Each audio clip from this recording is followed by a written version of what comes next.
everything fine? Yes.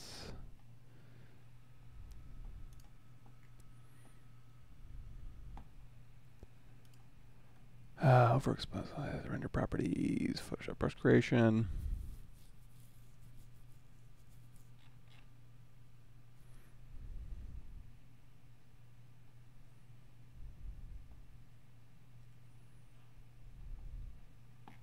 Is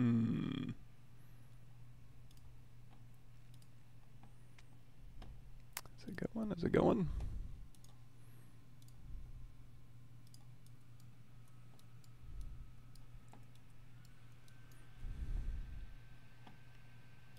There we go.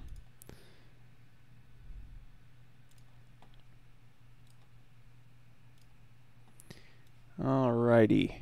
Let's see where we left off here. Let's see. So we've got our female here. Let me go ahead and turn off her polypaint here. And her polypaint was basically just so we can do material IDs if we choose to bake this and throw this somewhere else.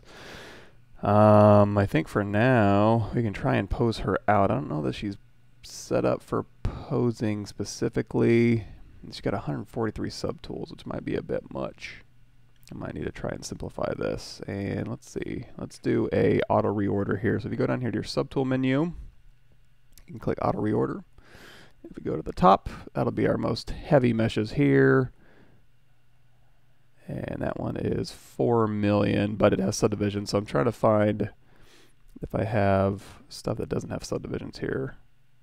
Yeah, this one will probably be a little bit heavy here.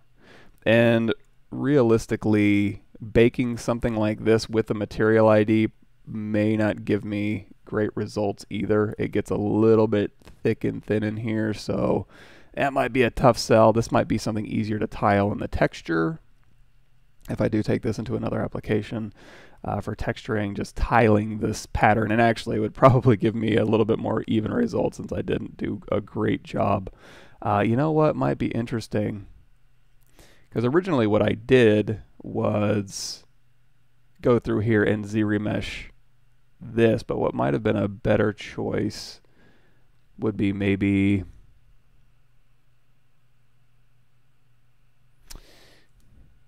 maybe overshooting my Z-remesh as well as possibly just doing it to a flat plane and then using the deformation to kind of deform it to the body, or using a combination of deformations and the matchmaker brush or Z project to kind of get more. Or you know what we might have even been able to do is use surface noise to create an alpha that would have been projected. I don't know. There's a lot of different ways to get these cats. Hey everybody, thanks for showing up. I think everything's working okay. Let me know if you can't hear me or something weird. Trying to decide what I want to do next. I can try and pose this thing. That was what was going to be my next thing before we take this into Keyshot, or we could just take it into Keyshot now and start, you know, applying materials and kind of playing a little bit with that. Trying to think. Let's just give it a shot. So I'm going to hold down Shift and then turn off the polypaint here, and we'll think about posing this thing. Usually when I go to pose something, I try and at least have, for example, like this here. Does it have subdivision history? I try and, yeah, okay, it does. I try and give everything subdivision history so that when I go down to my lowest, I don't have a bunch of stuff that is too high, but it looks like everything should be fine. I don't know. We'll give it a shot. If it doesn't work, I can go through and I can simplify a bit. But we'll see if we can go to Z plugin. Let's drag that over to the left here, and we will go to Transpose Master. There it is. So if we go to T-Pose Mesh, it's going to go through all of my subtools here that we've reorganized already by going into the subtool auto reorder. If you click that once, it'll shoot your highest subdivision or your highest resolution mesh to the top and the lowest to the bottom, and I think vice versa if you keep touching that. But we'll go to T-Pose Mesh here and see what it does. Give it a second, because I've got, like I said before, 143 subtools on this thing, which for me is probably about average. I like to separate everything out, so when I go to render, I have the ultimate flexibility. But you can also work more organized than I do. You know, you can merge a lot of these subtools together, and if you merge subtools together in ZBrush 4. Not sure when they started this. Used to have, I think, no subdivision history in order to merge something together, but then you can reconstruct. But now it just, if it has subdivision history and they match up, it'll just match up and then have subdivision history. If you have one that has subdivision history more than the other, like if you have 5 divisions on one and 3 divisions on another, obviously it can only subdivide back through 3 before it hits a triangle with merged subtools. So that, I mean, it works as well as if you were to merge them manually and reconstruct. So let's see what it does. This will be probably the heaviest T-pose mesh I've ever done at 7.5 million. Okay, well, here's our T-pose mesh. And this is where I would go if I wanted to pose this thing out. And she's not necessarily awesomely set up for transpose mesh. And even this hard surface stuff right here in her belly is probably a bad choice on my part. But we can give it a shot. So let's see, not in X symmetry.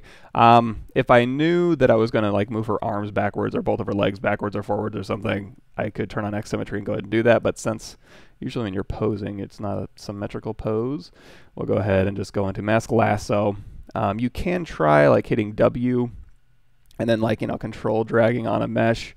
But because her tech suit is just a bunch of ribbed geometry pieces, probably not going to work that well. So let's go back into Mask Lasso here and we'll just try and pose her out. Now you can also go ahead and append, you know, use Z-spheres and build a Z-sphere chain and start posing her like that. But we'll give this a shot first. If this doesn't work, we can always, we can try something else today. No big deal. So I'm going to control drag and lasso her right down the middle, and I'm going to try and start from her center here, because if I try and pose her arm perfectly and then work my way towards the middle, and then, you know, her arm's great, and then I bend her at the waist, and then her arm is now weird and I have to move it back, you don't want to have to animate against your movement there. So let's go ahead and we'll hit R to go into our Gizmo mode. I'm going to hold down Alt and shoot that to the center of my mass and then reset that. And then I'm going to hold down Alt and just position that right there. If you want to, if you're more used to the transpose line, you can go ahead and just tap Y to use transpose, which will toggle that button off here. And now you can use transpose if you want to kind of start rotating this around. And like I said before, this is a heavy mesh for a T-pose mesh. I usually try and like I said, use something a little bit lighter. So I might go back through and like I think her hard surface stuff isn't zero meshed at all. So that's leading to her having quite a, and also let's go ahead and balance her out, the rest of her out. I can just gonna use the,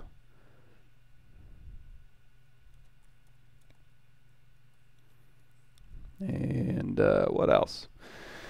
Everybody good? Let's see. Yeah, I should be connected to the internet pretty good. Everybody still good? So anybody else getting frozen video? But okay sound, other streams are okay for me? Pop out the screen that is streaming okay. Interesting. Masks do work with the Gizmo.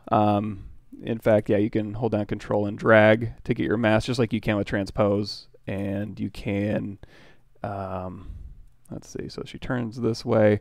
Let's go ahead and lean her as well. So I'll go ahead and undo that.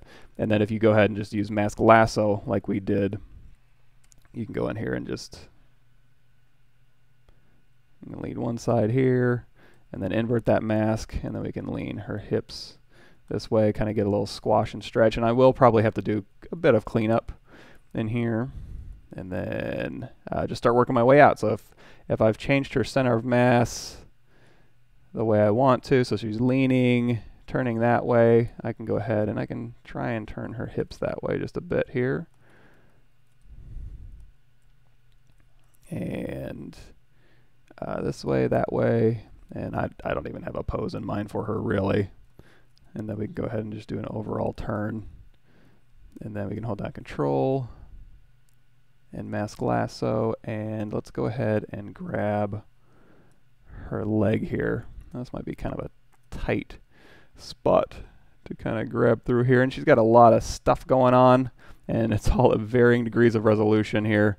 So we'll see how this goes. I'm going to go ahead and try and grab right through that seam there, and then Control Tap to kind of blur that out there. And because I'm working on 7.45, 7.5 million here, holding down Alt and repositioning this. And now we can kind of go ahead and straighten this leg out just a bit here.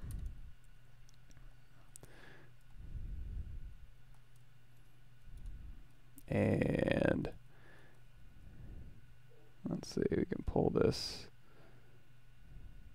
I'll keep that straight, and then we'll kind of pull the other leg backwards here.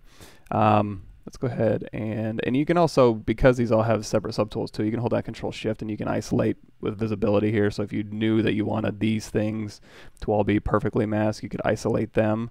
They're all polygrouped across the center axis though, so I'm gonna have to go into Control and mask those. I can't just like tap to Control mask everything, so I'll go and mask these out, bring everything else back, and then at least I know I have those perfectly masked, and then I can go through here and I can mask the rest of her knee here, and then Control Tap to blur it a little bit, and then Control Tap to invert that, and again I'm just going to hold down Alt and reposition this. If you want to go to your center of your unmasked area, you can do that, but usually I need it at the joint there.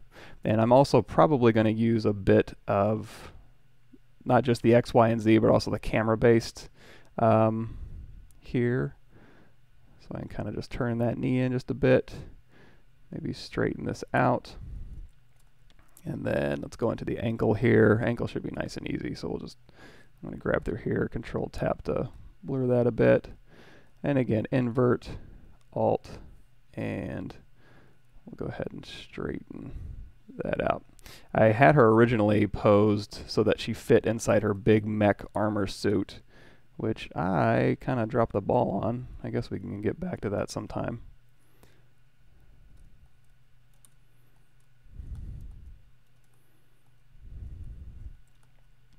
And let's go ahead and do something about her head here. So let's go grab her neck through here. And we'll go ahead and Control Tap a couple times. Invert that. And W, hold down Alt just to get it in my screen there. And yeah, if you want to do big changes like I want to make her neck longer, feel free to do that. So I'm going to hold down Alt here. And if you did want to like rotate her jaw with her headgear on and stuff, also a good time to do that. Let's go ahead and reset this pivot here. I'll go ahead and tilt her head up just a little bit.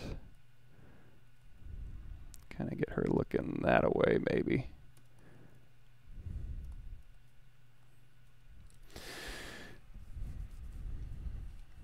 Yes, exactly. Yeah, we'll get her, we'll make a soccer ball real quick. I have a soccer ball primitive in here. I'm trying to remember. I've been hopping through a lot of programs recently. Oh, if you didn't see, I wonder, anybody from Pixelogic here this morning? I want to see if I can maybe show that Houdini VDM. I did that yesterday, and you guys might get a kick out of that. It's an interesting little thing. If you're not a big fan of projecting stuff, which I can be. Sometimes it's okay. But other times it's kind of tries my patience, so.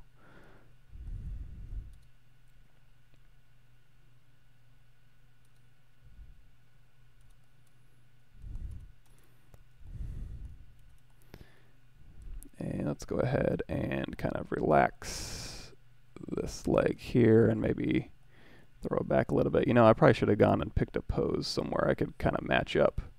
I am not the greatest poser, obviously. Kind of a contrapposto thing. Let me see if I can just see, like, when in doubt, go to Google.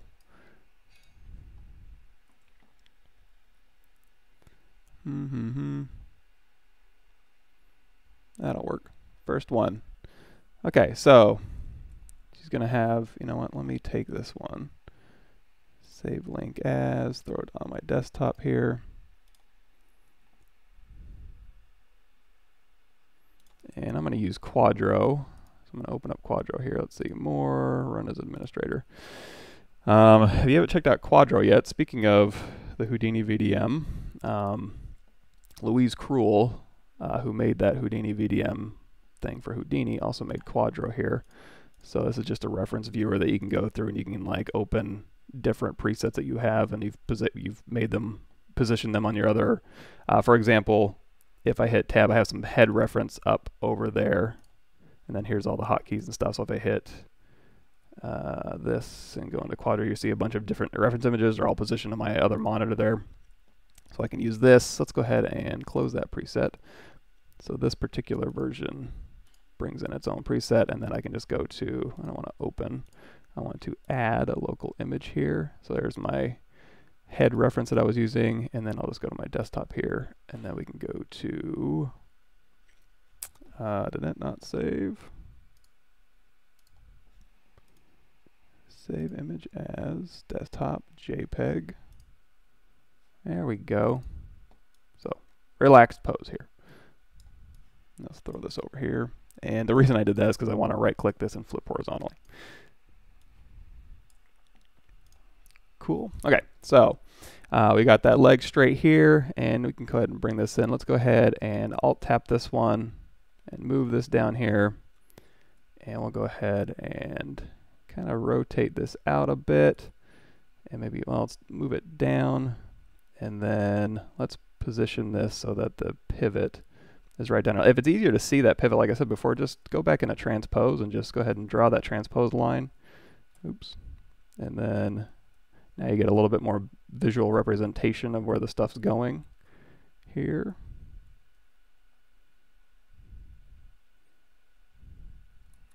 And hit R to go into rotate. I'm used to not having to hit R anymore. So let's go ahead and pop this in there. Go ahead and tilt this out. W to move.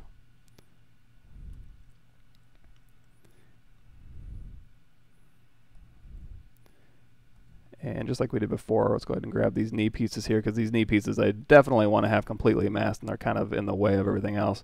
So Control Shift Drag to grab all those, and then we'll Control drag over there, and then we'll go through and grab the knee here.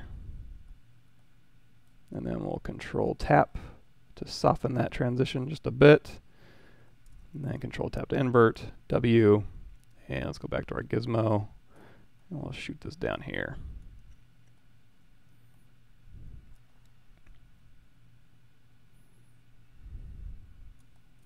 And go to straighten this out.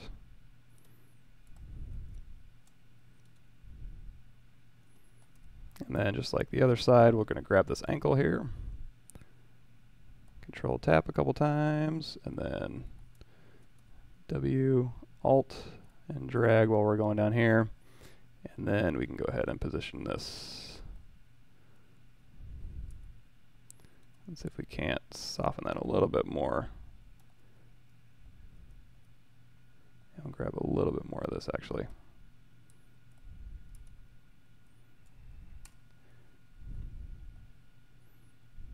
Sorry, this is not the most exciting thing to watch, but you know what? Sometimes when you're doing stuff in 3D, it's not all fun and games and explosions and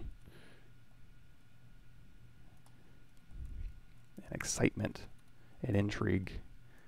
It's tedium.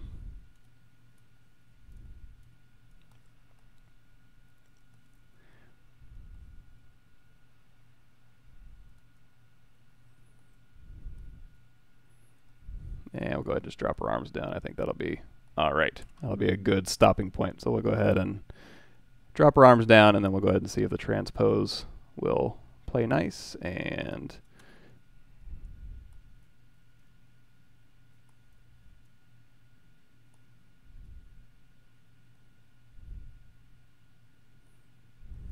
the other thing too is like on the shoulder pad here, if I really don't want that stretching, I can go, you know what, let's just go ahead and grab this one and then Control Alt to grab all of that. And we'll grab this one here just to ensure that I'm only stretching in the little fabric-y parts.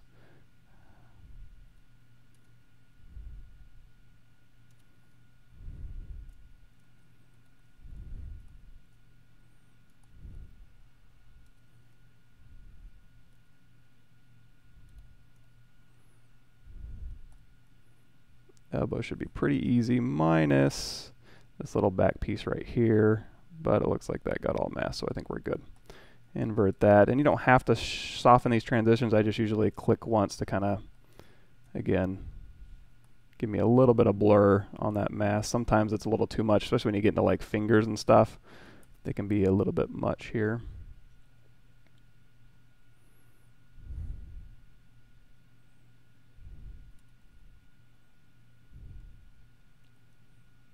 And I can go in there and fix that manually. It's not a big deal.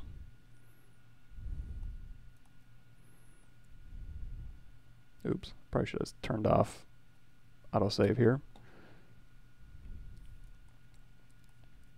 And then we'll go ahead and grab this.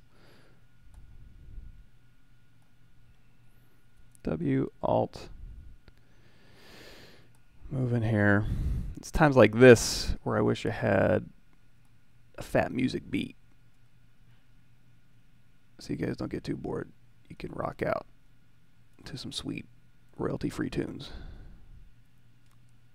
Let's go ahead and relax that thumb in there a little bit.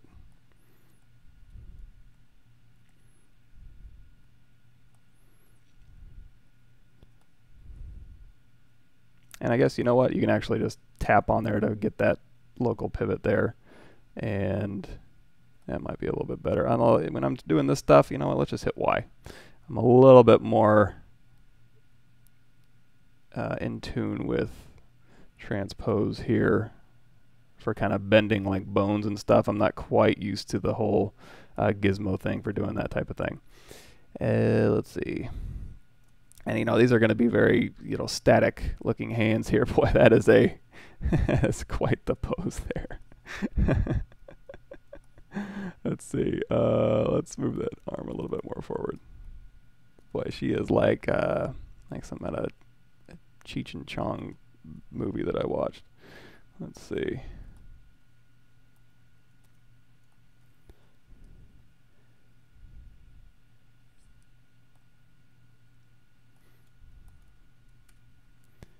And we'll use that transpose line here and just grab that outer ring and move that in, and then we'll just go ahead and rotate this not quite so back there.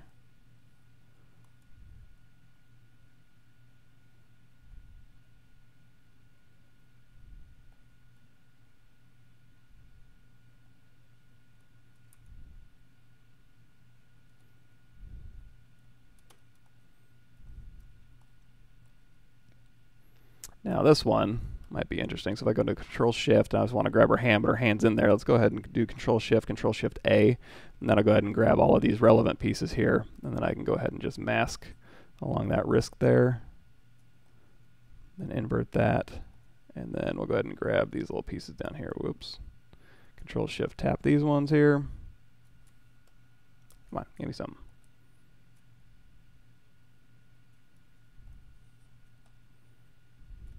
There we go. And now when we go to rotate this, should bring everything with it.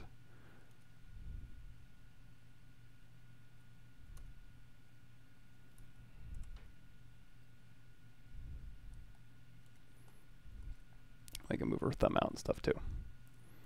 And let's go ahead and just turn her arm in just a bit here.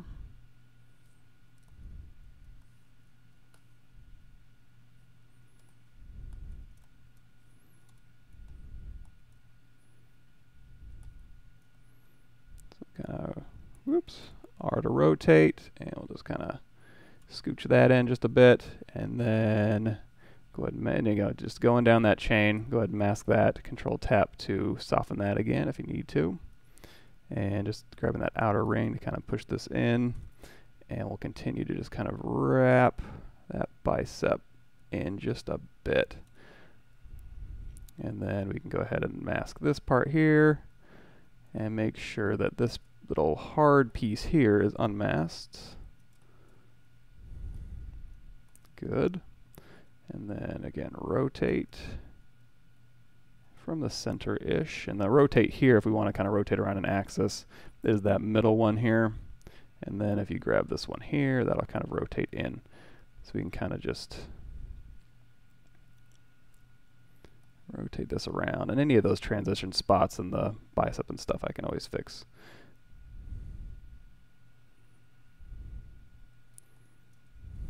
About here.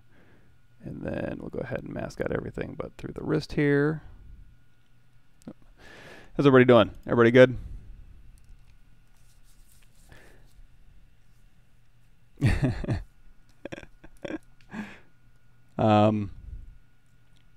Let's see. Looks like I need to scroll up just a little bit. Give me a second. I am not firing on all cylinders this morning, by the way. Yeah, sure. Crit away. One thing I wish, critique myself here, is that I had spent more time on the actual design. I haven't actually worked on this a lot. If you go back through the videos on this channel and my other channel where I kind of work on it, I don't actually do much.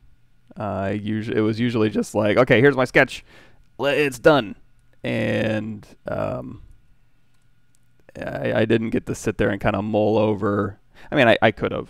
It's not like I'm like, I never get to do this. It's like I chose not to do a whole lot of work when it came to the design aspect of this thing. So, oh man, posing these fingers out is going to be a nightmare. Let's see.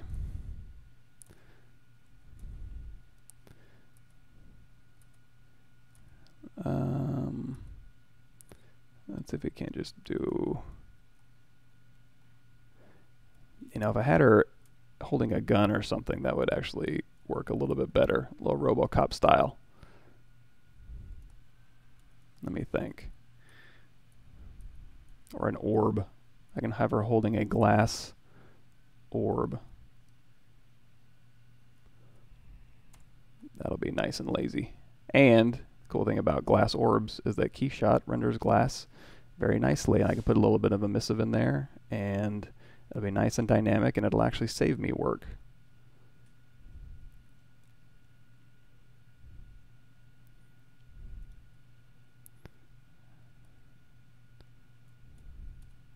W.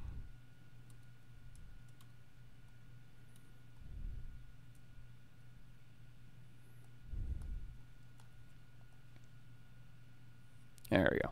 And we'll just go ahead and control tab this one. Seagull says, I've lost myself between all the Wacom choices. I think getting the Wacom 3D. Any suggestions? The benefit between the S and the M? This is the M, so if you want to see this like in comparison to a human being, oh, maybe you can't. If I hold this up and back out a little bit, there we go. It's about yay big, and the working area is that shiny part right here in the middle. So it's about, here's a human head, maybe 1.5 heads down. And that's what I've been using. This is the Intuos Pro Medium. And I like these because they're very portable. I can throw them in with my laptop, and I can take this laptop and do demos and teaching and stuff. So, and it slides, it's super compact. They're pretty robust. They're just a slab of plastic. So, hey, thanks for showing up. Thanks for the kind words, King's Letter.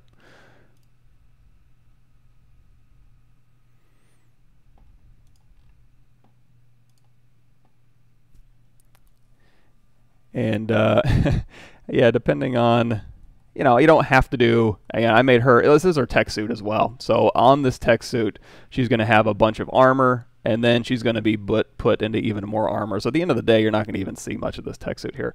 But let's see if I can't rotate this hand around a bit. I might be kind of pushing the limits of this geometry to kind of get this wrist to turn. I might have to go and steal a little bit more from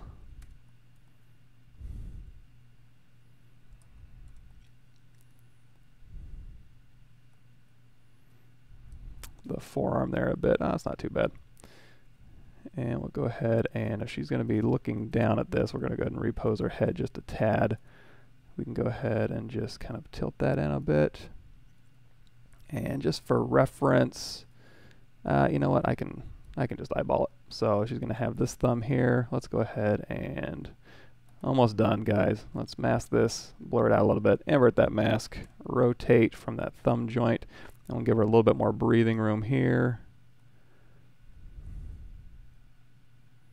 So we'll kind of pull this out a bit, and then we can kind of rotate this back in. I should have prepared more with a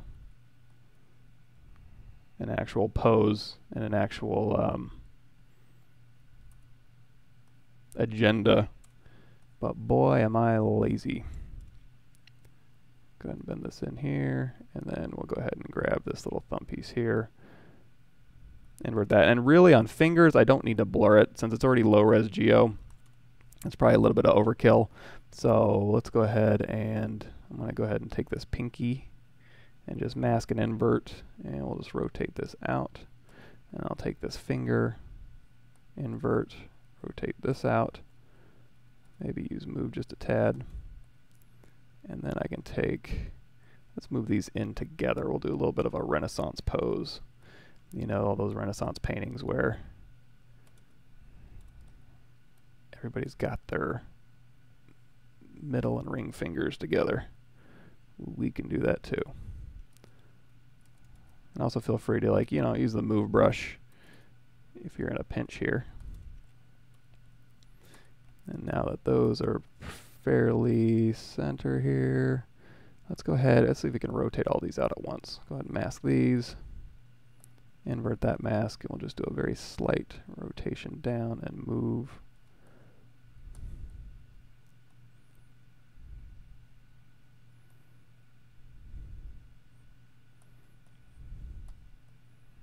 And we'll go in here. And sometimes, you know, you don't have to drag a bone down the finger and move it in the middle if you don't want to. On these things, you can just drag them all a line down, or, you know, like, you know, hit Y, put your gizmo right there, and then you can just rotate around here.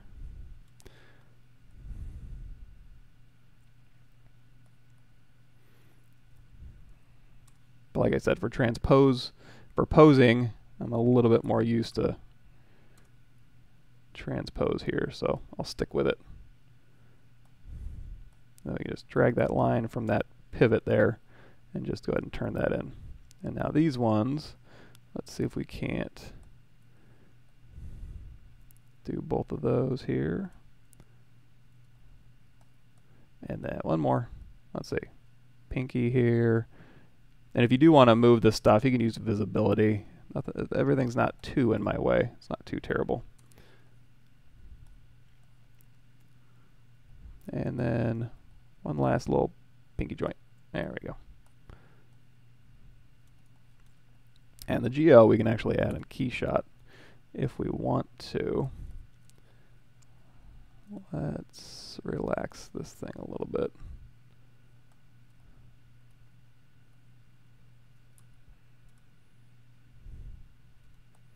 Another thing, if you wanted to, like, sometimes, you know, when you hit unify and you want to make everything the same size, you can also use Transpose Master. So you hit unify and then go to deformation, repeat to other, it's going to unify and center it on the world. If you want to unify your entire object or your entire piece, but unify them all proportionally and also sit where they're supposed to, you can do a Transpose Master, unify, deformation, and then shoot it back is another option. Just, I don't know why that came into my head, but something else you can do here. And that thumb is bothering me. So we're just going to cup this thing here. And let's go ahead and rotate this thumb inwards.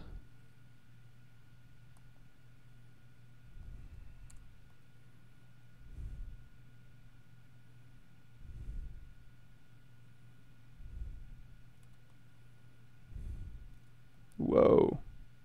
Gross. Let's just manhandle this thing into place.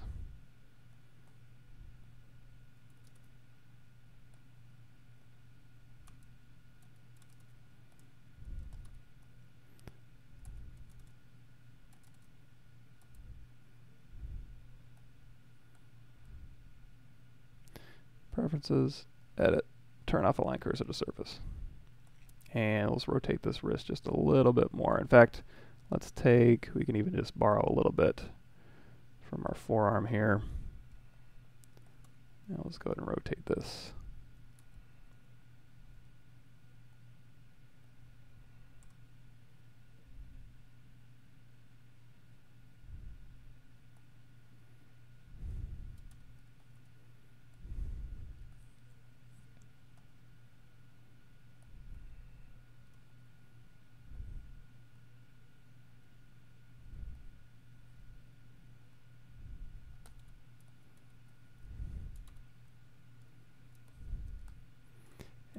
last little bit here. Let's take right through her neck, soften that a bit, and then we will position this here.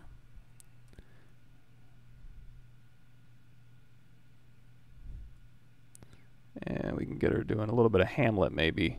We'll put a skull right in her palm.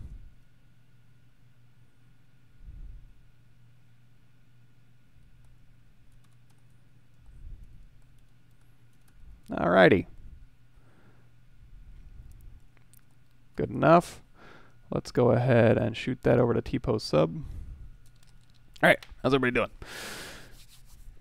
Hey Michael, do you think you can one day do a video on how to cut and key a finished sculpture on ZBrush, something like a few million polygons? Yeah, sure. We might be able to do that today.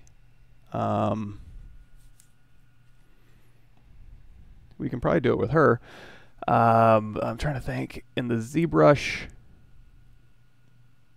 beta, oh, there was a really good post on all that stuff, but I'm afraid to go away from here. I want to give it time to resolve this. You know what I probably should have done is saved this out. Let's see. And to be fair, I am throwing an awful lot at it, doing the whole 7.5 million transpose mesh. Like I said before, what I'd probably do is anything that didn't have subdivision history, just go through and remesh it projectile just to get subdivision history back, so it would be a bunch of super low stuff that I could play with. And then also probably simplifying my subtools. You know, I don't think I've ever tried to pose 143 subtools. Oh, maybe I have. I think I did for the commander.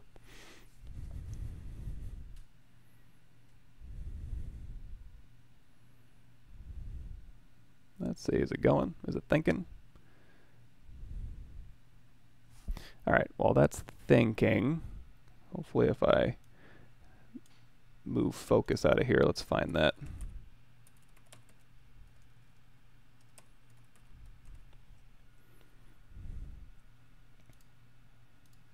Got the ZBrush awards on ZBrush Central. Let's see who's in there. So I'm going to the ZBrush Central top row, the ZBrush 4R8 beta testers gallery. There was some cool keying in there. Let me see if I can find it real quick.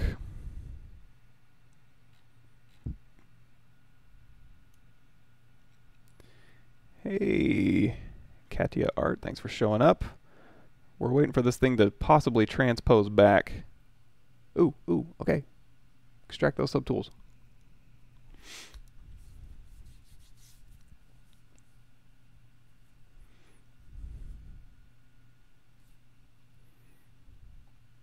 And I don't usually like to pull focus away from ZBrush while it's doing intensive work here. I'm also going to be upgrading my machine pretty soon. This laptop's getting a little bit old, and I'm on a laptop, so you know, get a new processor in there, get some more RAM, give ZBrush a little bit more help for doing these, you know, memory intensive tasks here.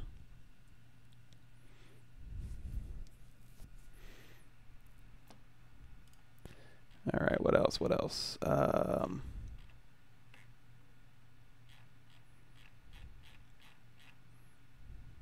4, 5. Actually, I think there's a couple of ones for like 3D printing and keying and stuff, but I could be crazy. It's been a while since I've been back through this thread here. Let me go to page 3. Oh, thanks for the kind word, King's Letter. Glad the videos are helping. In fact, yeah, if you guys want, so I just released, okay, so if you want to go back through the old videos for this current channel right here, and if you're new to ZBrush, go to pixelogic.com, and that'll walk you through all the basics of ZBrush. You can get the free trial and all that good stuff. If you go to that link I just sent you, you can watch the previous episodes of this channel. And if you go to this link here, let's go to playlists. This has a couple cool things on it, maybe. It's got Intro to ZBrush Part 1 on there if you want to go through the basics of ZBrush with me. And then also Intro to ZBrush 2 and 3 if you want to dig a little bit deeper. And there's also a bunch of cool little projects you can do in here, and some of the just walk-through concept-y stuff here. Yesterday, I released the Houdini and ZBrush GoZ. You can use GoZ to go from ZBrush to Houdini. And then, you know, you could, like, we took a dog and shattered it and then brought it back into ZBrush.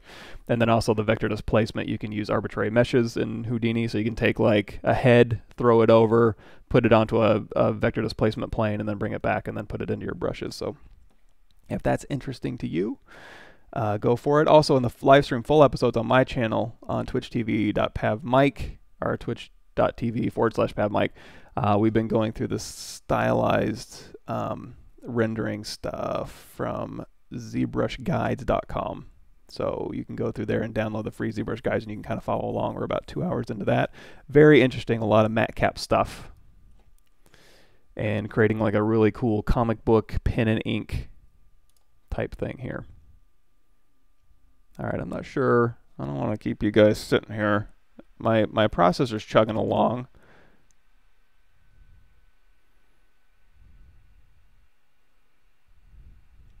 Looks like but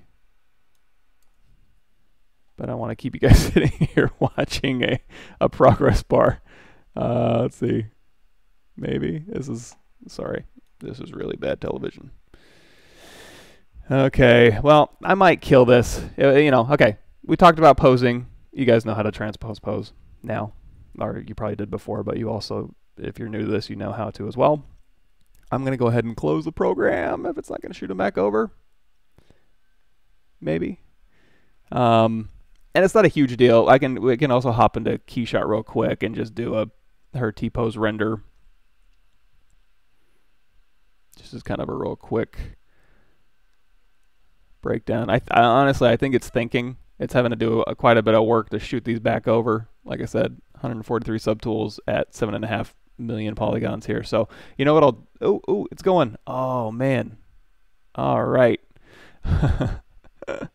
Okay. How about that? Yay. And you know what? Let's all give a hand to ZBrush for being able to do all of this on a laptop.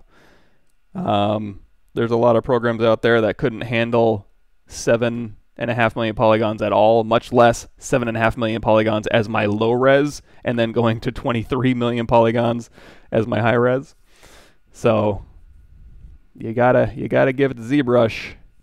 It can handle quite a lot of nonsense that I throw it, especially on an old laptop. I think this laptop's like 4 years old. And I probably need to open it up and dust it out and reseat it. I did buy some Arctic silver here, so maybe I'll go through and, I don't know. It's been a while since I've done any hardware stuff, so I kind of been weary of it. Cool, I know. Isn't it exciting? All right, and as soon as this is done, I'm going to save it. So it's going through all 143 subtools, popping them into place. And I know this is a very unfair demonstration to do live streaming. Kind of dumb of me, but I never once claimed to be a smart person.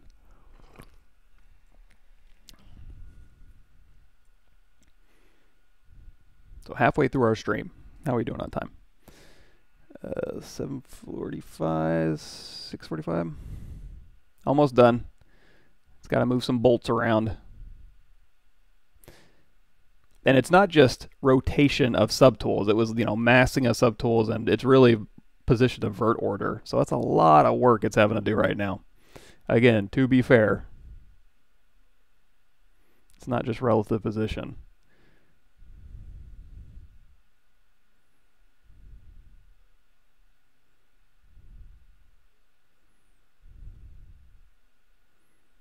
Looks good. Last couple here. Boom, boom, boom, and 6 minutes, 54 seconds, not too bad. Save as, text suit, posed, 01.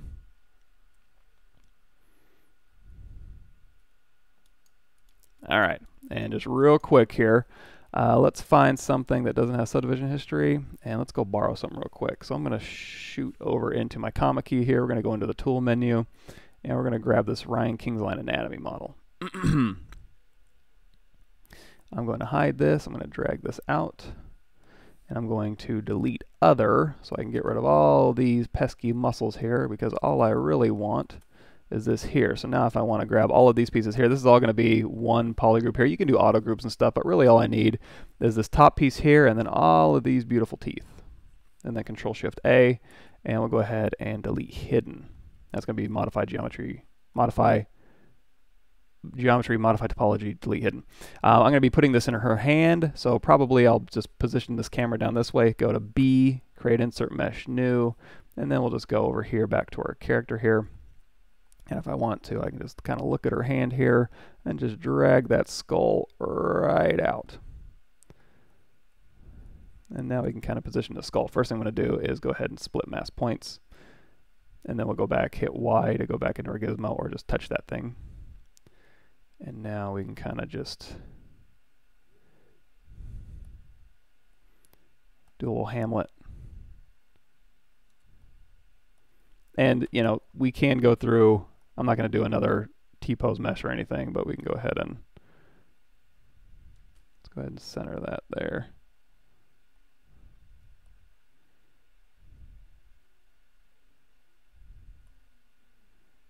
And, you know, let's turn on perspective. I don't want her holding like a child's skull or anything. Is that about the right size-ish? Let's go ahead and have it looking up. Should be holding the cranium here.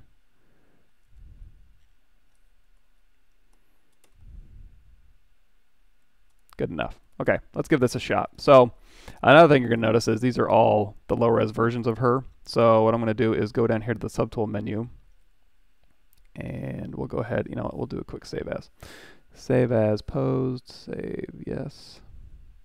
And then, oh, I'm still in the T-pose mesh. Oops. Okay, so I've got this skull here. Let's go back to this mesh is what I'm looking for. I'm going to go to append, and then we can just grab that skull there. Yay. So, sorry about that. Don't use the T-pose mesh, although it didn't really hurt us. Now here's the high-res version, so I don't even have to go to all high. If you did need to go to all high, you can go here to the subtool, I think, yeah, and there's all high right here. You can go all low, all high, and that'll take your subdivisions here. If also, I should probably mention this, if you go to Z plugin, let's drag this over here. Let's look at Subtool Master here. So we go to Subtool Master. They're going to see a lot of this here. You can do high-res visible, low-res visible, and there's a lot of really cool stuff in here. So in lieu of that, you can also go in here, and there's a lot of really cool things you can do in Subtool Master. Yes, exactly. Cool. Hey, Yemilian, thanks for showing up. Okay, so we've got our posed out-ish. So now this one I want to save. So all 144 subtools. Bring. So we'll go to Save As. Text Suit Details Pose. I thought that was a little bit low. Go ahead and save this out. And let's throw it into Keyshot real quick. Let's see if my live stream holds up. We're going to be taxing this CPU. Uh-oh, finish saving the Z tool. Okay, so now what we can do is go into Renderer. This is one of the things I love about ZBrush Keyshot Bridge. I don't have to export anything. I can have Keyshot do it for me. So external render, auto merge off. Go ahead and hit BPR, and that'll shoot it over to Keyshot. So we'll give that a second to load up. What else we need to talk about? Streaming topics.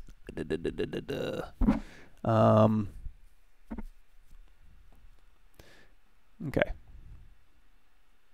So it's throwing stuff into Keyshot right now. Because I had my mouse cursor over on the other screen, it's not doing it over here. Sorry about that. I got a little antsy. Let me go ahead and pull up streaming topics here. Anything else we want to talk about? Or if we want to...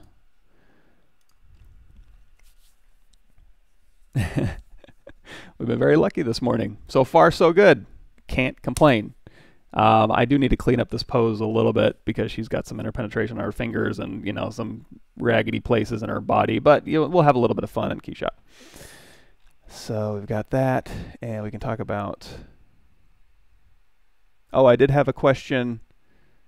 Cool stuff, but where's your beard? That was on my stream last time. So I made a bad decision where I got a haircut, and I was like, oh, you know what? I haven't shaved in like 5 years. Let me go ahead and shave. And boy, that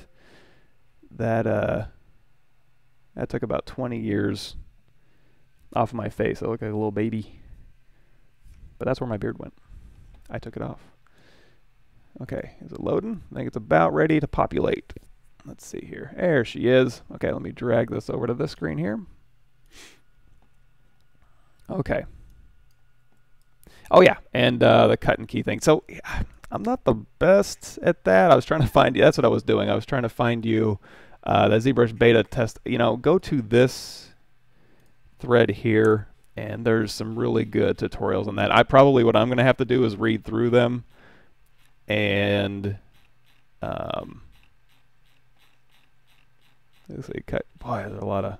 These are some really long threads. Scroll, scroll, scroll, scroll, scroll, scroll, scroll.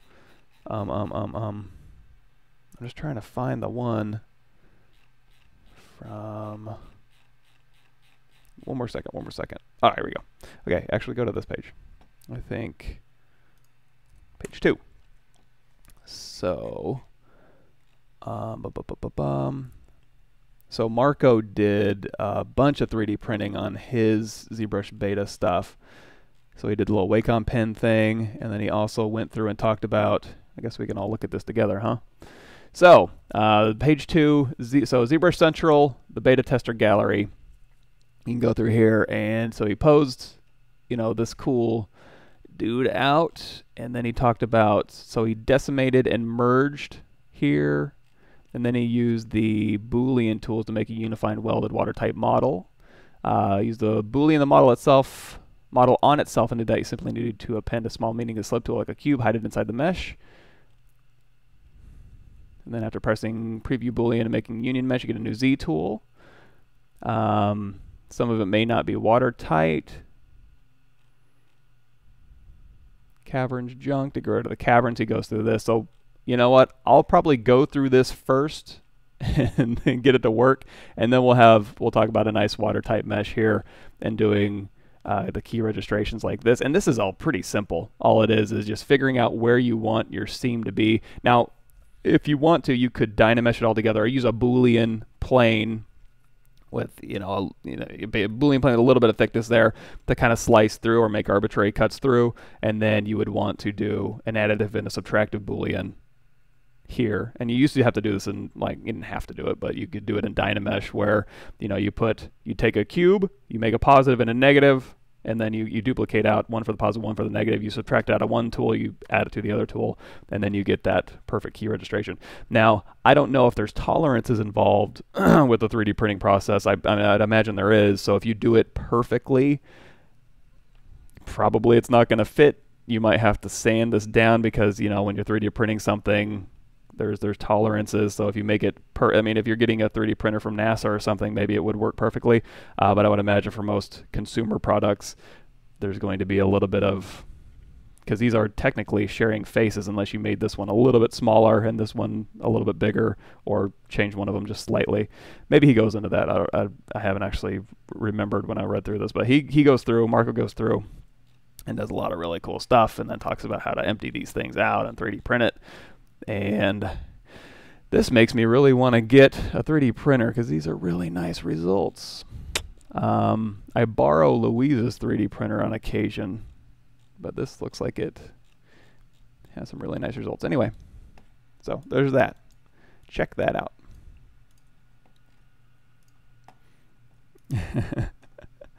Oh, good. Oh, okay. Check this out. Filters. Let's go ahead and do my color key here. And any better? You know what? I got my blue screen behind me. I might need better lighting in here. This is not behaving. That's a little bit better. Sorry about that.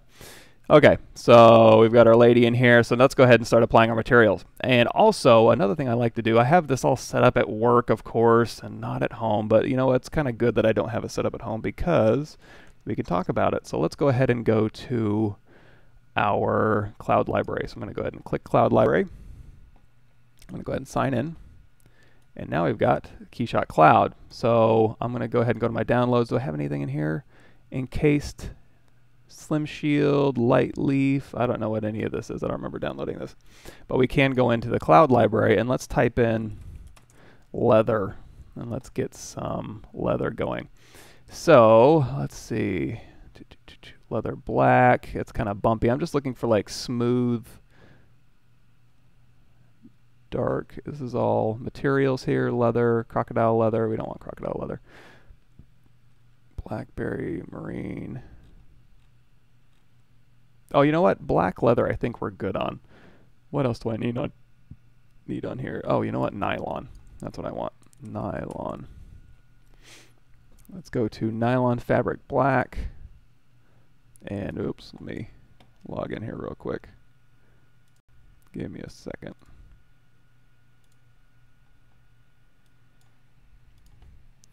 Keyshot.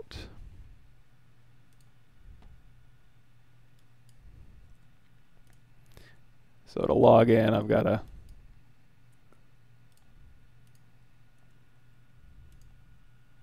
that'll authenticate my Keyshot. So now it's going to go ahead and throw that nylon fabric in here. And let's take another quick look through that. Let's see. Beep, beep, beep. Keyshot Cloud. There we go. And then nylon fabric, rubberized nylon. That's another one I want. Cool. You know what? Just for fun, let's grab that nylon fabric wipe. So we can hop back and forth from the Keyshot Cloud as well. But in order to go grab that leather, here's cloth and leather here. There is some cloth and nylon already in here. So there's nylon fabric, but let's go to the leather here. We got black, perforated leather, leather black, leather brown. Let's go ahead and do leather black on these parts, I guess. Now, if I keep dragging from here, if I go to the materials here, it's just going to keep making more leather black. If I want them to all be part of the same leather black, I can just drag from here now. And then I'll go ahead and assign leather black to all these pieces here. Now, I could have organized, I could have organized my subtools in order to, put all my leathers into one subtool. So all I have to do is drag once, and it'll go ahead and fill them up. But this also gives me a little bit more leeway as far as being able to kind of decide what I want to go where, if I wanted to kind of break that up a little bit. Let's also go in here to rubber. Rubberized nylon, sure. And there's a nice soft rubber in here I like. Soft silicone black. I like that one. Go ahead and download that real quick.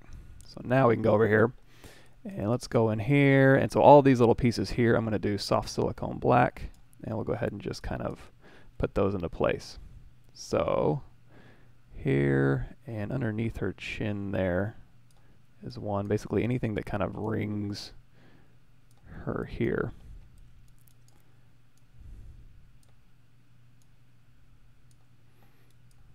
And before you come into Keyshot, obviously you're going to want to make sure that your mesh is cleaned up and nice and stuff like that. But I also didn't want to have to go through in here and clean this up and have you guys sit there for another 40 minutes watching me tweak vertices here. And let's go ahead and drop leather black here, leather black here. Now, part of the problem is when I, if I was to do like an orange on some of these pieces here, let's just do soft silicone black here.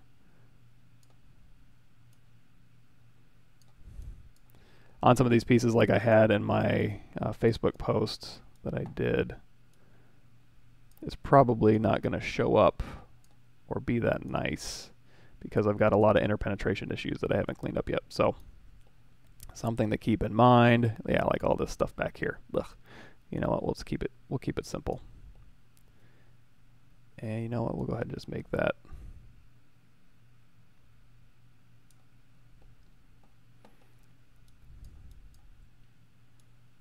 here and here.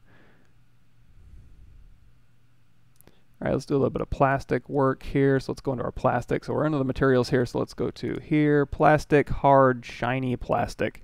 And we'll go ahead and do black for some of these. Let's kind of look and see what this is going to look like. It's not too terrible. But I don't want to do black on black on black. Let's see. We'll do a little bit of breakup here. So for our big plastic pieces, we'll do shiny plastic gray. And if you want to do a variation of this shiny plastic gray, you can just go grab from over here and drag it on. That'll give you another one, and we'll call this shiny plastic dark gray. Go into the diffuse here, and we can just drop that down. So now we've got a dark gray, and now we can kind of mix and match here. So shiny plastic, dark gray, shiny plastic, dark gray,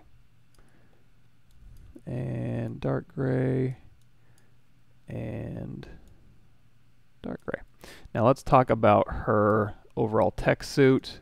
We can do nylon fabric on that one as well. Let's go into our downloads here. Rubberized nylon, nylon fabric. Now if we do drag this one on, and we kind of zoom in, it's probably going to be scaled a little bit big. So we're going to go into textures here. Oh, wait, double click on here. And we go into textures for this one, and you're going to see that we have repeat two-sided. I want to see if sync. I need to turn sync on in case, well, there's only one, so I didn't need sync turned on, but make sure sync is turned on if you have specular that matches up with your bump map object. Usually by default it will be. And then we can just take the scale and just drag that down, just to kind of make this a little bit more appropriate for our character here. And then we'll go back to our scene materials here, and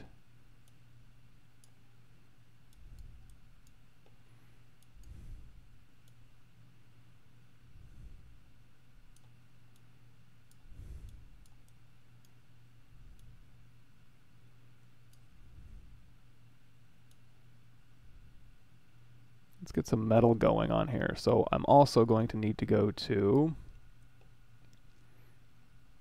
is that leather black? What's going on here? Resolve. Okay, so let's also go into our metals here, and we'll go into, let's say, steel, basic, steel polished, and we'll go ahead and start dragging that on these little pieces here. Now if I double click on any of these pieces here, we can go here. I'm going to make these a little bit rougher and maybe the metal a little bit darker here. And now let's go to steel polish. I'll start dropping this on some of the metal bits. And then leather black, silicone soft, and this one we were doing hard shiny plastic gray and dark gray, so we'll do gray, and then we'll do dark gray, and then we'll do gray. You know, this is confusing me. I'm going to do white. And then we'll call that one dark gray. And then steel.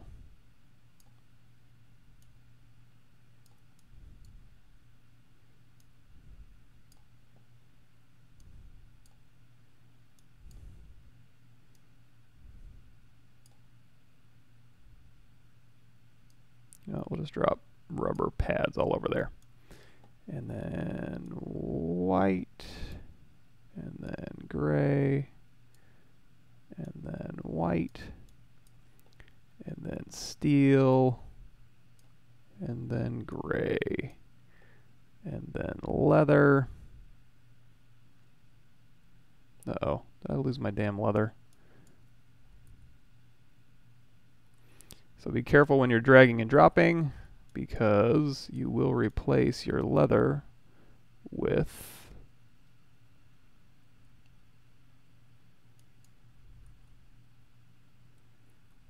soft silicone black.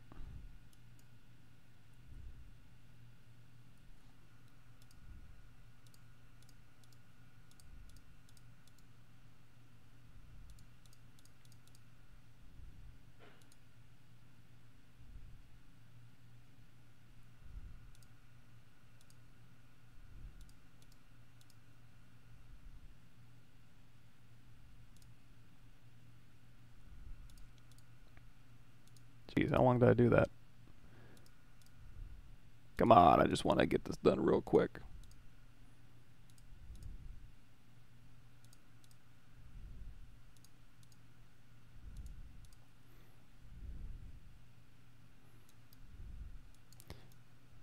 Okay, if you ever do that, also you can go here to scene, just grab any one of these and then do a center and fit part, and that'll go ahead and center and fit your part. Now, again, since we're running out of time here, we can go ahead and start talking any sort of weird things we want to do to this thing. How you guys doing?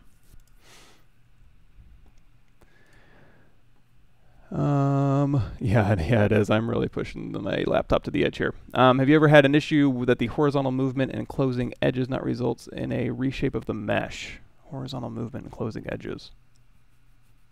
I'm not sure I follow. I don't think so. I could be wrong though. Another thing we can do, we can go to scene here, and we can just start selecting these pieces here. Let's go ahead and go back to, let's drag leather black directly on that piece.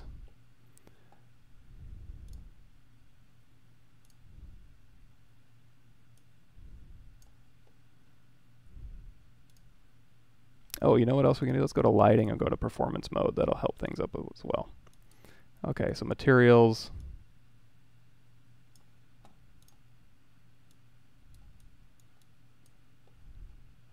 Just looking for a little bit of breakup on here.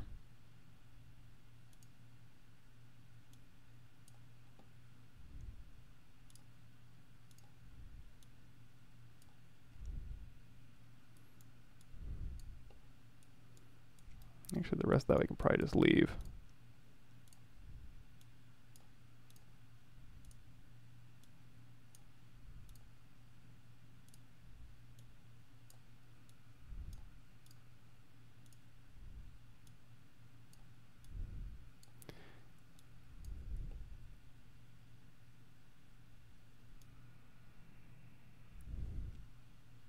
Okay, then again, white, dark gray, white, dark gray. Let's go to silicone, dark gray. All right, and let's go ahead and just grab a plastic for her whole body there, because that'll render nice and quick. So under here, we'll do plastic, hard, shiny, and ooh, I don't want to do black, but we'll start with black here. Let's do something obvious here. And then we can take this properties here. Let's go ahead and make it a little bit rougher. And let's go ahead and play with the color a little bit. I mean, you can go ahead and just make it red, but again, it's going to have interpenetration issues or whatever color you want to make it. And we're in performance mode here, so it's not going to be super nice. We'll go ahead and make it. Normally, I'd want to do a little bit more value breakup than this, but this will work. So now we've got, we'll double click this and we'll call this ribbing, so at least I know what it is. And now I can just quickly drag that onto the bulk of her stuff here. Let's go to scene.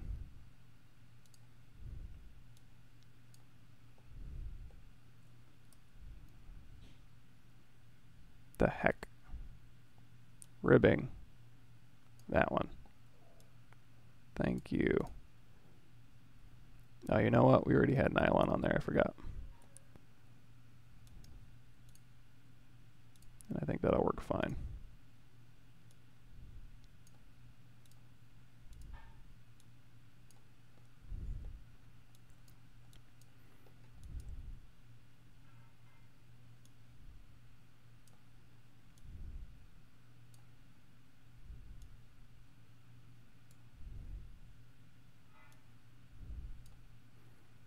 Etc., etc. Now for the head, there is bone in here. I think I downloaded some bone I saw earlier, so we can try like doing like a bone smooth on here.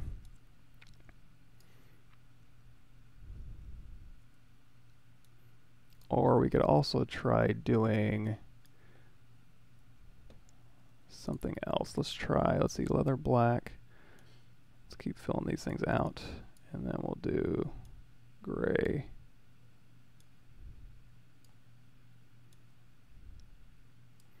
And she's got a bunch of little metal bits on here. If you are missing some, you can go through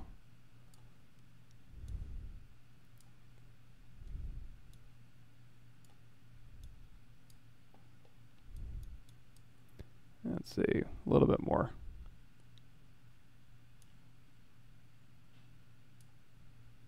And if you want to, go to scene here and you can just select so you make sure that you're getting exactly what you're looking for.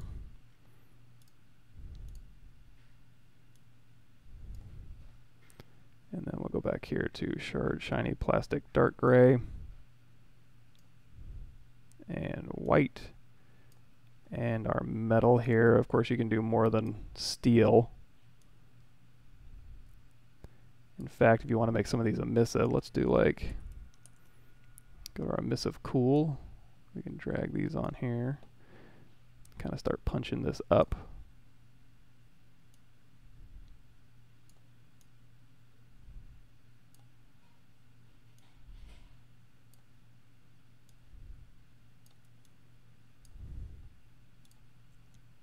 Good enough. Let's say this is what we're looking for here. So let's do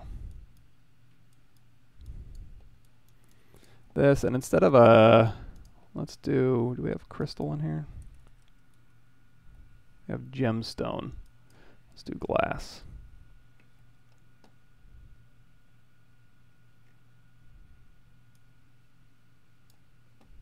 Okay, so in order to get this to show up properly, we'll go to our lighting.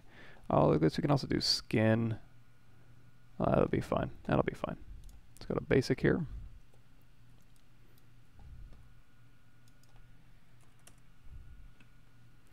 Select her face here real quick.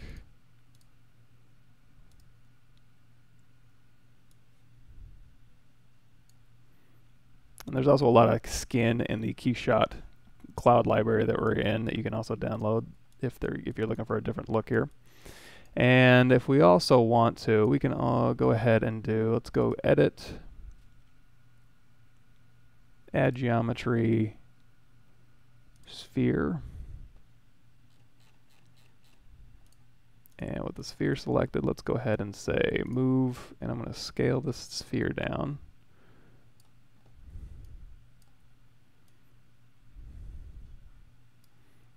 And let's go ahead and move this out.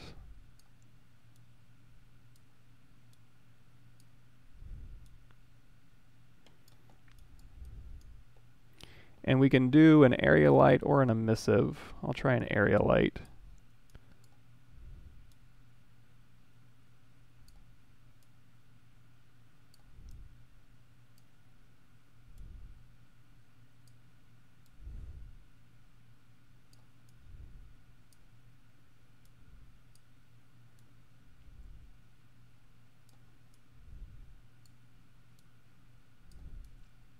Now when I go to my full render here, it's probably gonna slow to a stop because, again, I'm doing quite a bit.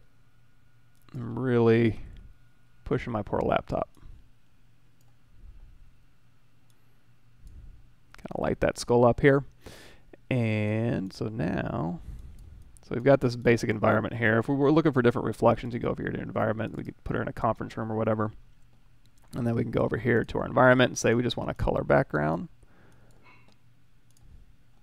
So now she's being, kind of getting some reflections in there. Then we can also take the brightness of that conference room. If we're just using it for reflections, we can kind of tone that down, and now she's really being lit up by that glass skull here. Like so. And now if we want this to render full real, we'll go to lighting here, and then we can just do a full simulation. If there was water or caustics or something, this would go through and do all that cool stuff. But let's go ahead and just take that back to product because it'll render a bit faster. And now we can kind of start setting up cameras here. And for that, we can go over here to camera. And then if you want, this is just free camera, but you can go in here and add a camera and lock it down so that you don't accidentally move it and stuff. But we can go ahead and kind of let this sit for a minute.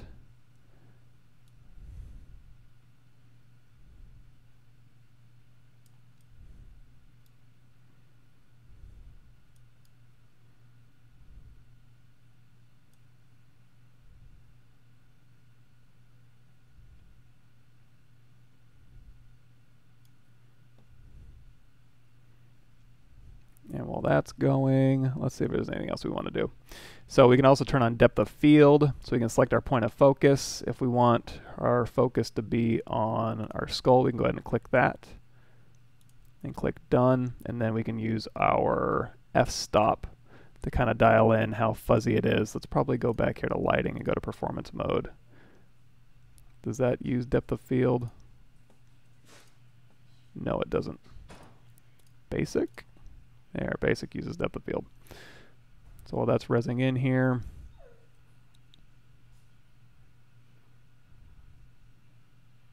we'll drop that.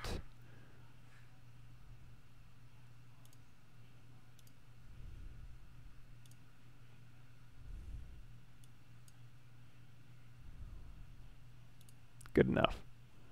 Product. And we'll let that render. How's everybody doing? S-Skill. Yes, S-Skill says, I don't have any experience with any advanced rendering programs like Keyshot or Marmoset, but is it not possible to apply materials in some kind of preview mode so you don't have to keep rendering? Yes, so you can go to the basic renderer there, and that'll kind of put you in a preview mode. There might also be a, so there's the performance mode you can put it in, and it's also up here, I believe there's a performance mode. You can click that performance mode button on. I don't know if there's like a Lambert mode that you can kind of dial in, maybe, but that also might be an option here. Let's crank that f-stop up actually. Or we can just turn depth of field off completely.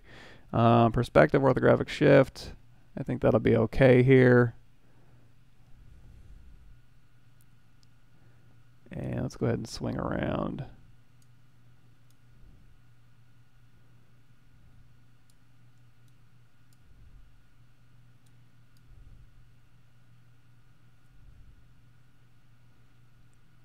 That'll work. That'll be nice and creepy. Cool.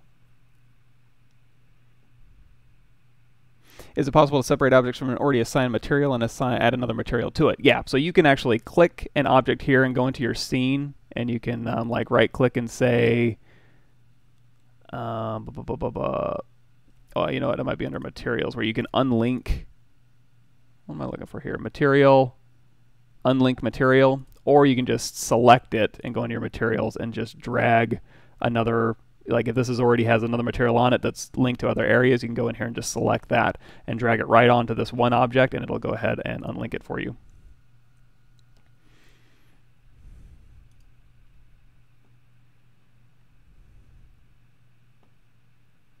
Cool. Alrighty, so we've got this here. Let's go ahead, and if I want to continue working on this, I'm just going to go to File, Save, and I was looking a little bit gummy here. Play with that translucency, but we're going to go ahead and do File, Save, and we'll call this, what is this, Hamlet? I'm going to go ahead and save our Keyshot file. So if you wanted to go back in here, we could do this. Let's go ahead and kill Keyshot here. Quit. And this is the file that I would want to clean up just to make sure there's no interpenetration, and just kind of do a little bit of basic cleanup work around here. So if I Alt-tap this subtool here, for example, and yeah, just Alt-tapping is better than going through here. That's how I keep my scenes organized here, so I can just kind of go through and just with things being visible, if it'll let me here, let's see. Oh, and you're probably also going to want to turn off X symmetry for all of your subtools now. You can try having like posable symmetry, but I don't know how well it's going to work. You can also temporarily like merge two subtools together. Like if you wanted to move this and the underlying mesh and the silicone around it, you could merge those together, move them all around together, and then split them back apart and reconstruct your subdivision history. So depending on how much work you want to do, that's one option. And it's not a ton. It's definitely tedious work, but you can do it in probably a couple hours. You can go through and just clean this up and have it nice and renderable and anything you want to do with that. All right, we got about 30 minutes left. I'm trying to think if there's anything else specific we want to do. Again, if you haven't already, you can go back through the previous episodes on this channel here. And then yesterday we went through, on my channel, we did the Houdini ZBrush VDM. It might not be a bad idea to kind of maybe show that real quick. It's easy, and you guys might get a kick out of it. And it is ZBrush related. So to kind of clean this up, I'm going to go ahead and do delete all. Or you know what, even better, let's go to Preferences, Initialize ZBrush here.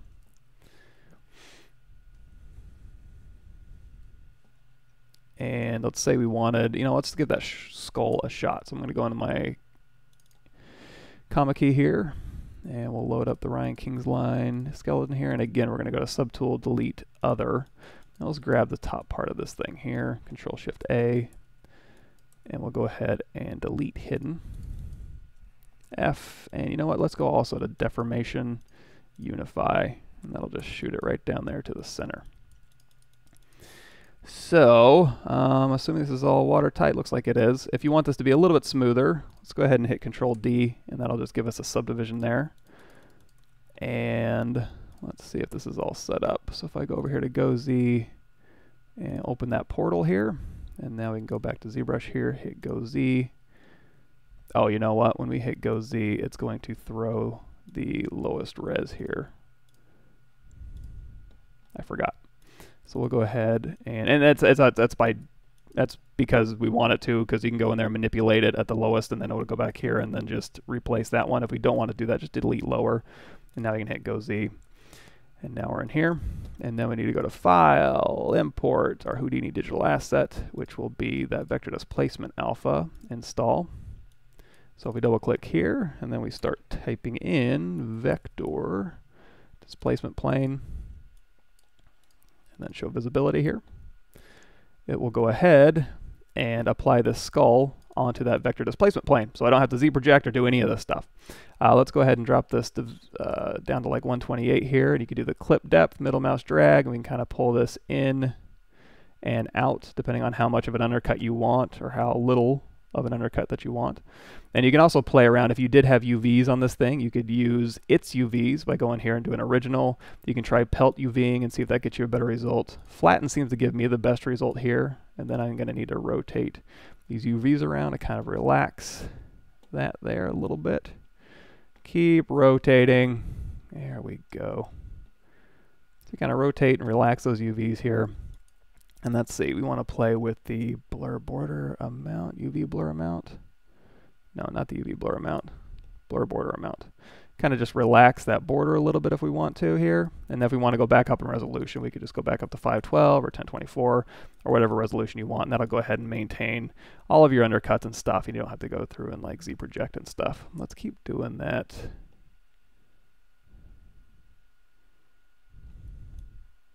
Whoa.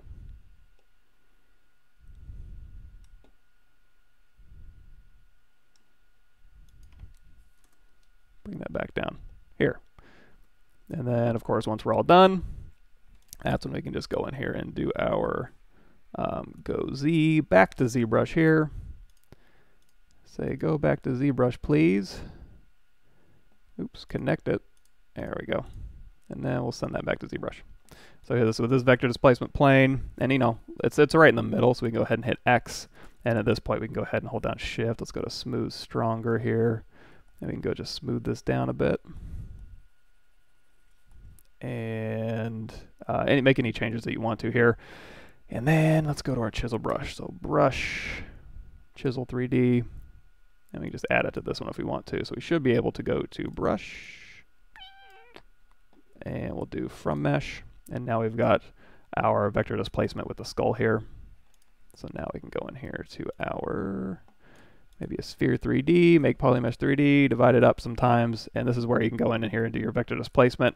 I didn't play with this one much, so might not be perfect, but you can kind of play with the settings there, and I think the blur amount is actually what's causing this here, so be careful with this here. We'll go ahead and do this one. Put that back to 2 maybe. Let's see what that one does. Let's just go here. We'll go to From Mesh, Sphere. Yeah, I need to track down what that's doing. I'll have to look at that. But you can give that a shot if it makes the life a little bit easier. And if you're doing simpler things too, like just projecting things. So like if we go here to cylinder here, and we go to initialize, and we do our inner radius. If you wanted to do like a cylinder like this, you could do projection master. Let's go ahead and make that a polymesh 3D, and we'll go ahead and increase here, dynamic, apply. So we've got this cylinder right here that we would want to project. Simple things like this you could project to the vector displacement plane, but you can also see file new, discard a new. You can take this one, and because it's just pretty much a pretty simple projection here, we can just go to here. Actually, you know what? We need to turn on our floor here. There we go. Delete lower.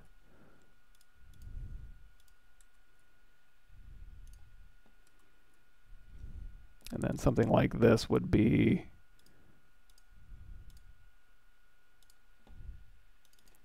you could just do something simple like the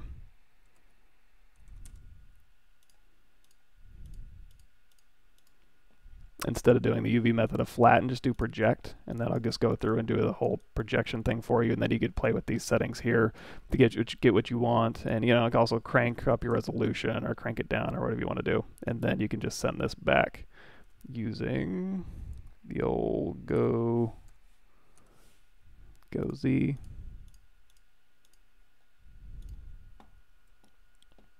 Oh, still have my shattered dog there for a second.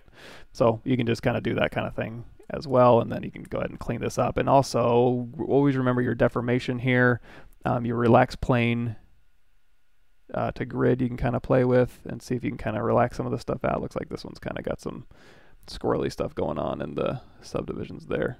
So, I don't know. Play with those settings. You might get something useful out of it. Food for thought. Let's quit out of there. Cool. Everybody good? How much time we got left? Got 30 minutes left.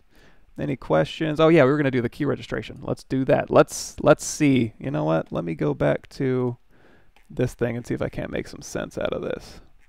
We'll follow these instructions. Oh, you know what? I have the perfect thing we can use for it as well. Let's go to let's initialize again. You know what? Let's just kill. We put the ZBrush through a lot this morning. And launch it back up. Thanks for showing up, everybody. If I miss your question, just keep shouting it out. Or if I missed anything, I'm just kind of doing quick glances back and forth here. Alrighty, so I do have something simplified here. Let's go to streaming, ZBrush female, high res, and then bust. Hopefully this will work. So this is our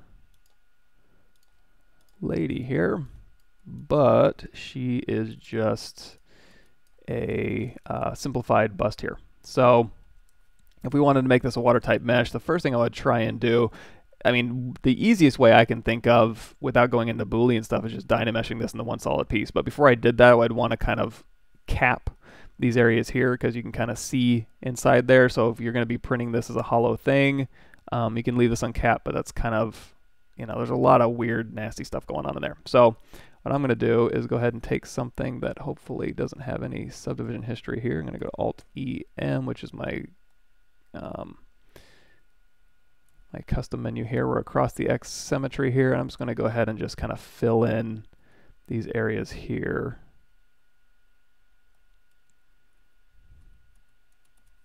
Preferences, edit, turn off align cursor surface here. There we go.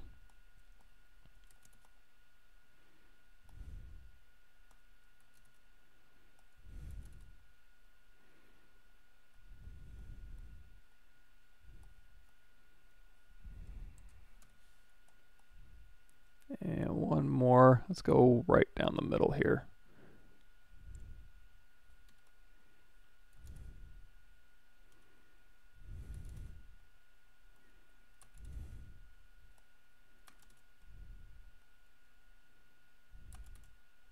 So because she's a bunch of separate subtools right now. I can go ahead and just do a merge visible once I get this kind of bust thing figured out. Okay, so I can go ahead and also I can go ahead and Control Shift click, invert that, grab this one here, here, here. Boy, it really doesn't want me to. Subtool, let's go to solo here. Let's go ahead and isolate out these clips. We're going to go ahead and split hidden. And now these things are their own subtools. So now I can go through here, Control Shift clip. And we can kind of like tap Alt twice, and we can just kind of clip that down into place here, just using that sphere, and we can go ahead and clip these things across symmetry as well. All right, so we've kind of filled up the holes here. Now, if it's not watertight and we start dynameshing this thing, and let's go ahead and clip from the side here. Something like that. Now, there's a good chance there's going to be some pesky holes in there that might cause some problems, but we'll go ahead and just give this a shot. So what I'm going to do is do a quick merge visible, and that'll throw out a subtool here that is merged, and take a quick look through, because if anything had dynamic turned on, it wouldn't maintain those subdivisions unless we have dynamic turned on, which in case everything would be dynamic. But I think we're in good shape. Oh wait, these things here. So these faceted things right here, I'm going to isolate these ones out, Control Shift click and drag, and we'll go ahead and temporarily grab these ones here, here, and I don't have to grab all of them if they're in separate poly groups. I just need to grab most of it. Control Shift A, and then we'll do a quick split hidden. We'll hit Control D a couple times, and then we will just merge those back down. There we go. So now everything's merged. Let's go ahead and just do a quick save, and if we don't need this original one with all these subtools, we can go ahead and just do delete all, and that'll kind of save some time when we go into quick save here, so it doesn't have to save two Z tools there. Cool. All right.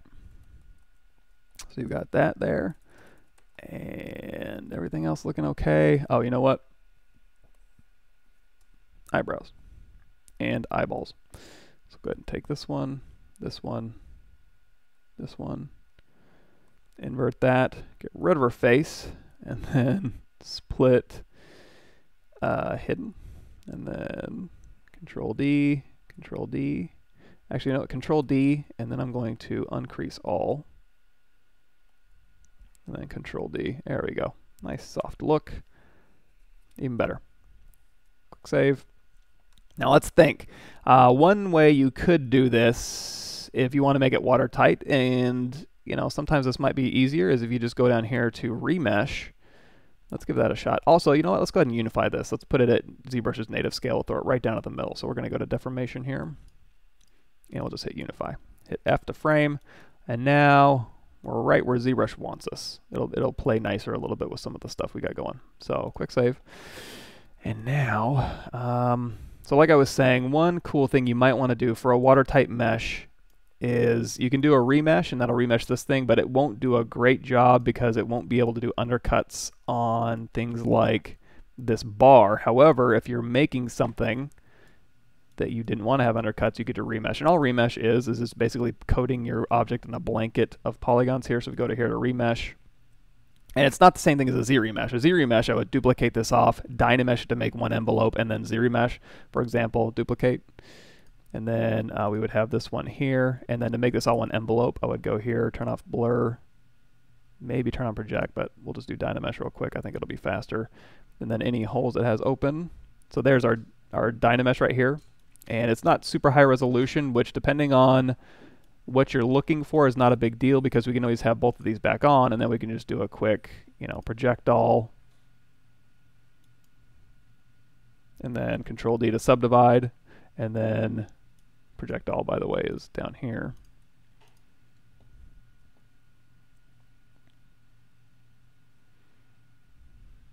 Wait for it. There we go. So as we continue to subdivide and projectile, we're just getting those details back, and you can go in here, there's ZProject brush, and clean up any of these errors in there. And that'll get you your watertight mesh. If you wanted to also, let's go ahead and delete that. If you wanted to also, you can just do a remesh, and that's again going to coat that in a blanket of quads here. So it is symmetrical across the X. In fact, just to make sure, let's go ahead and just do a quick mirror and weld across the X. There we go. And then if we do a remesh across the X, this is our resolution. Let's change that polish down to like 1. And then we'll do remesh here. And then there's our remeshed mesh. So now again with these ones here, you could just do a projectile and then project this blanket of mostly quads, but it's kind of like a Dynamesh here, and just project those back and then subdivide, project, subdivide, project, subdivide, project. And that'll get your details back. So that's a couple different options. Now, in the ZBrush for beta testers, where Marco went through and did this, we can try and follow along. Again, I'm not really prepared for this, but we can give it the old college try here. Okay, stop scrolling. Stop. Okay, so decimated the entire model, so each piece is around 3 million polygons. Decimated and merged, but not unified or watertight. So let's go ahead and decimate this thing. Let's see if decimation is going to work for us. So we'll go over here to Z plugin.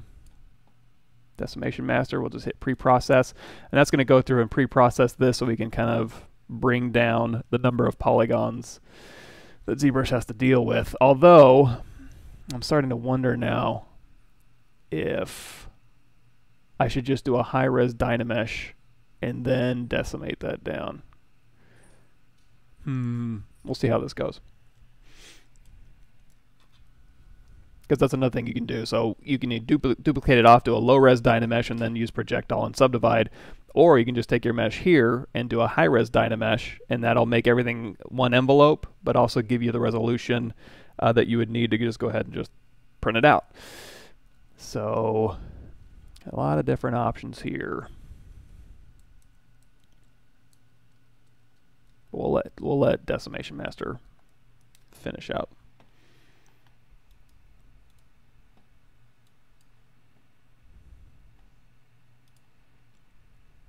So decimated, while that's doing that thing, let's keep reading. So decimated and merged, but now you find our watertight. Model is still made of interpenetrating parts here. So once decimated, needs the Boolean tools. Boolean the model on itself. So just take a cube and put it inside the mesh. Make sure the primary mesh is in start mode. The second one, the cube, is in additive. Then after, oh, this thing's already merged, so Boolean's not going to do much for us. Although I guess we could just make an additive cube and stick it in there, and then that would be our... Yeah, I can probably just... We'll give the Dynamesh thing a shot. But just to demonstrate the Decimation Master, we can go ahead and let this finish pre-processing here. And once this is pre-processed, we can kind of dial in what resolution we want. Now, these are all separate pieces here, so it's going to decimate them separately.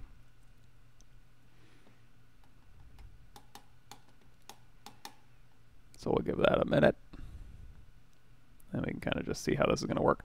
But you know, if you are 3D printing this, probably you don't necessarily need to have all of these things separate. Okay, so now we can go through here. We can go say like, okay, what is 100,000 polygons look instead of 7.45 million? We can decimate current, and then I go ahead and drop this down. Let's go ahead and look at 1 million. So we'll type in 1,000 here because that's there. Oh, that's not too bad. I think that'll work just fine. Now we probably should have added subdivisions to our thing there, but this will be a little bit easier for my computer to handle. Oh, you know what? We probably should have also smoothed those pieces out. I missed one. No big deal. We're just talking about stuff. We're not doing this for real. So if we like this, we can go ahead and keep that here. And now let's go ahead and duplicate this off. So we got our details here. Let's crank that resolution up a bit, and let's just Dynamesh this one. Let that go through there. Hey, Thunder Bunny, thanks for showing up.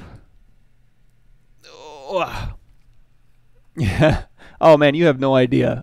So Hazonku says, that feel when Mike is going through his ZBrush Central tutorial posts like the rest of us plebes do. Absolutely. I am not above. In fact, speaking of, go to the Pixelogic YouTube channel. Let me see. Let me go to my stream here. Let's talk about other people instead of myself.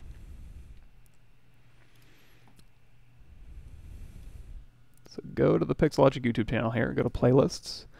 And in here, so here's where you can see all the back episodes of here. So here's mine, Pavlovich's workshop. A lot of really talented people here also do a lot of really cool stuff, so you can watch them go. And also this Ask ZBrush Live is a good one, and Ask with Joseph Drust, and then Ask ZBrush is another good one with Joseph Drust. Paul's got a bunch on here as well. Where's his stuff? Paul Gabry kind of goes through. If you do load more, looks like it's been a while since they've done it maybe. But they'll have like these little ZBrush walkthroughs. Hey, I did that one. Classroom videos. Oh, Michael Powell's videos. That's me.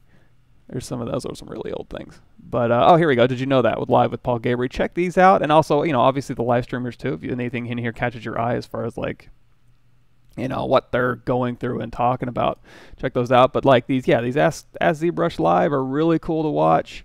Ask ZBrush. There's like 200 Ask ZBrushes in here or more. So, you know, some of these you're probably going to know, but there's a lot of just really useful information in here as far as, you know, tiny little factoids that you may or may not have known, or maybe you did know and totally forgot about. That's been the case too. Or the use of something in a different way that you wouldn't have thought about, like using nanomesh, for example. Whoa, perfect. Okay, ship it. Go ahead and print that out. Let's see. Let's go ahead and undo that. All right, we'll do this another way. I said undo. There we go. Let's drop that resolution a bit.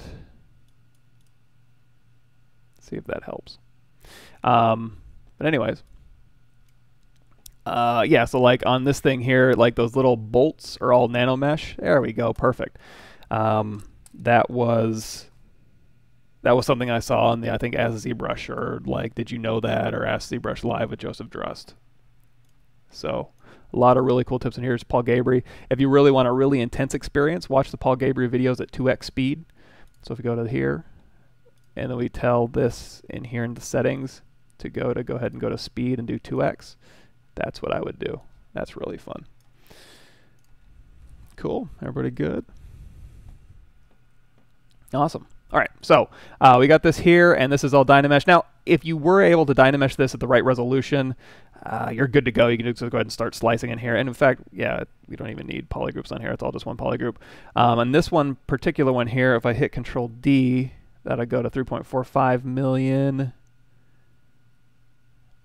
And then we can go out of solo mode here. We got both of them turned on. Yeah, let's go ahead and see if we can't just do a quick project all.